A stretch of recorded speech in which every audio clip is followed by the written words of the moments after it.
tay vào đấy căn gì căn 25 នាទី ជំរាបសួរសួស្តីបងប្អូនមកកាន់វីដេអូរបស់ខ្ញុំនៅក្នុងថ្ងៃនេះយើងនឹងបែកឈ្មោះយូរពីបណ្ដាញសង្គម YouTube ដូចជា Page Facebook ថ្ងៃនេះខ្ញុំមានរបស់3ដែលបានឲ្យខ្លួនឯងតែម្ដងអានេះជា Page គុជខ្មុំ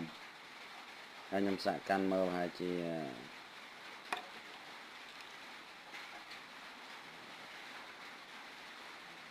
15 នាទីក៏ស្ពឹកដៃដែរហ្នឹងណាស្ពឹកដៃណាបងកាន់យូរពេកហ្នឹង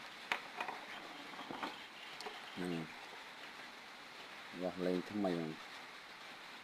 របស់នេះគឺបានលើខ្លួនឯងរបស់នេះមិនបាននៅដីណា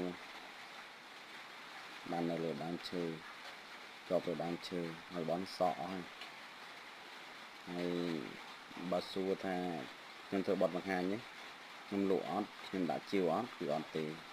ដោយសារតែខ្ញុំដឹងពីសមត្ថភាពរបស់គេហើយ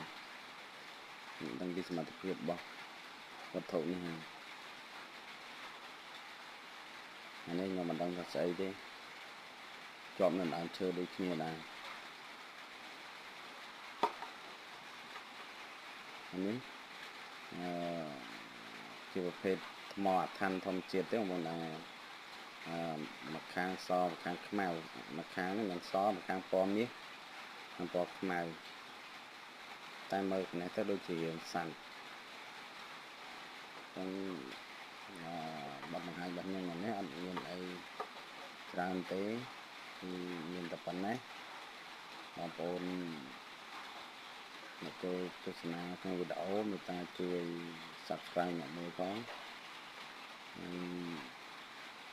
ហើយចូលក្នុង Page សូមបងប្អូនមេត្តាជួយ Share មួយដើម្បីបានវីដេអូថ្មីឬក៏ចុចពាក្យថាតាមដានឬក៏ Follow អរគុណច្រើនវាបាយបាយ